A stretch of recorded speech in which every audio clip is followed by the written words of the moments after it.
Hey everyone, I shared a clip from a gentleman that I really liked where he was talking about chaotic women just basically crave chaotic relationships, and these will be the women who complain about not being able to find good men, men aren't treating them right, and everything. And then they will shit on the guy who actually treats them right, they'll treat him like crap, you know. Yeah, it's 100% true. I know it all too well. Yep. Um, yeah. Women who are used to chaos, drama in relationships, that's what they crave.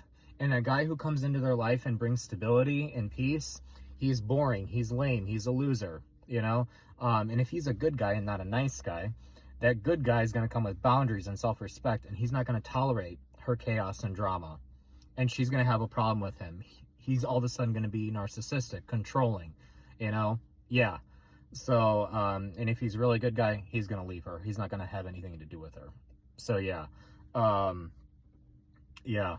I know for a fact women who've just have been through chaotic, traumatic relationships that haven't healed, um, they just kind of bounce from relationship to relationship looking for a guy to validate the belief that they are unlovable. The guy who's going to treat them like crap, and that's normal, that's comfortable, and that's just, yeah, that's their comfort zone, So, yeah.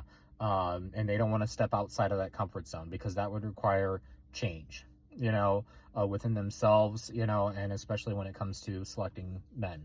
So, yeah. I think the only way a woman's going to get past that is just taking the time to heal, you know, do the hard work and heal, and these are the same women who are going to go out there and complain about men, because they don't want to change.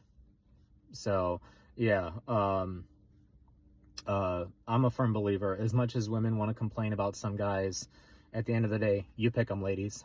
That's it. So, yeah, I'm aware some men are crafty, and manipulative, and yeah, they're partly to blame too. It takes two to tango. But yeah, um, ladies, if you saw his red flags, you knew what type of guy he was, and you still picked him, I think that's on you. So yeah, and at the same time, I think men, you got to be able to realize, what type of woman you're looking at, something that I'm a firm believer of when it comes to women.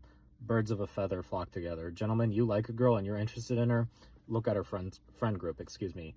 What type of friends does she have? It'll say a lot about who she is. So just wanted to share that.